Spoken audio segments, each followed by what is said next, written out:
48% de femmes en Côte d'Ivoire, selon les statistiques de l'UNICEF, ont subi des mutilations génitales féminines appelées aussi excisions. Les cicatrices laissées par cette pratique sont à la fois physiques et physiologiques et souvent permanentes. Les mutilations génitales féminines sont illégales depuis 1998. Aujourd'hui, pour parvenir à la tolérance zéro, le gouvernement appelle à plus d'action et au respect de la dignité de la femme.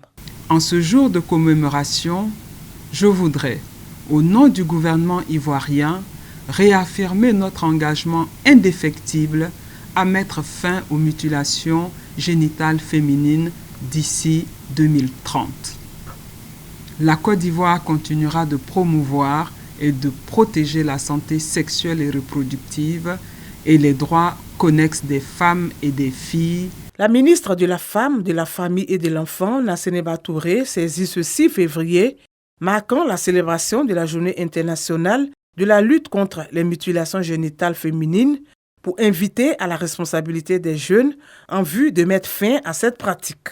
Emboîtant le pas à son Excellence, le président de la République, nous estimons qu'il est indéniable de mettre la jeunesse au cœur de cette lutte contre la mutilation génitale féminine parce qu'ils ont la capacité de faire bouger les lignes.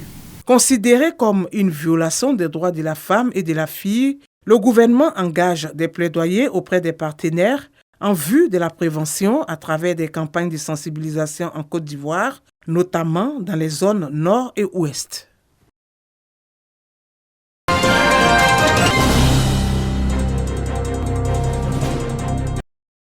Selon les statistiques gouvernementales, en 2020, 9400 personnes sont mortes de maladies liées au VIH-Sida en Côte d'Ivoire, dont 800 enfants de moins de 14 ans. Environ 390 000 personnes vivant avec le VIH-Sida sont âgées de 15 à 64 ans. La prévalence du VIH est de 2,9% en Côte d'Ivoire. Près de 80% des personnes vivant avec le VIH en Côte d'Ivoire ont une charge virale indétectable et ne peuvent plus de ces faits transmettre la maladie. Malgré les efforts du gouvernement, le sida demeure un problème de santé publique en Côte d'Ivoire. À Bouaké, la direction régionale de la santé de Bouaké sensibilise les populations. Une cérémonie en marge de la 35e journée mondiale de lutte contre le sida autour du thème « Poussons pour l'égalité » avec pour slogan « L'égalité, c'est maintenant ». Selon la directrice régionale de la santé, la bonne exécution des programmes de lutte contre le sida passe par la mobilisation de tous. La lutte continue. Il faut que nous nous engageons ici dans le Béquet, avec à nos côtés le corps préfectoral qui est engagé, avec nos partenaires engagés, avec vous, les ONG locales, avec la société civile. La mobilisation pour la lutte contre le VIH-Sida montre que le gouvernement ivoirien et ses partenaires sont déterminés à bouter hors du pays le sida d'ici à 2030. Cette célébration se veut un instant de rappel des acquis, de présentation des progrès réalisés contre la maladie, mais aussi des nombreux défis à relever pour atteindre l'élimination de la maladie. Le représentant de l'OMS, Organisation mondiale de la santé, félicite les efforts du gouvernement dans la lutte contre le VIH-Sida. Ces progrès ont été accomplis parce que l'OMS et les partenaires ici présents et dans tout le pays ont accompagné la Côte d'Ivoire, notamment à travers l'assistance pour l'autodépistage du VIH, l'évaluation rapide des services de santé pour le dépistage, l'optimisation des modèles différenciés de dépistage. La célébration de la 35e journée mondiale de lutte contre le sida a été un moment d'information, de plaidoyer et d'engagement des populations. Elle s'est tenue simultanément au lycée moderne des jeunes filles et à la préfecture de région de Bouaké.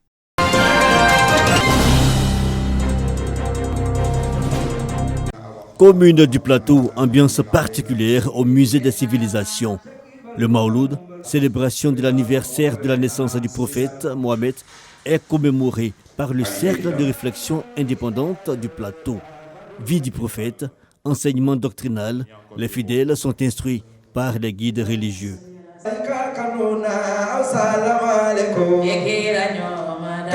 Ce que nous recherchons à la communauté musulmane et d'autres communautés, c'est de se unir pour être une seule personne. Même si tu n'es pas musulman, tu peux cohabiter avec les musulmans. Des recommandations à suivre, c'est l'avis de Konesori, représentant le parrain Siama Bamba, président du conseil régional de la Bagoué. Il insiste d'ailleurs sur l'entente et la fidélité, valeurs prônées par l'islam. Je me réjouis d'être ici parce que je suis venu et j'ai vu, j'ai entendu.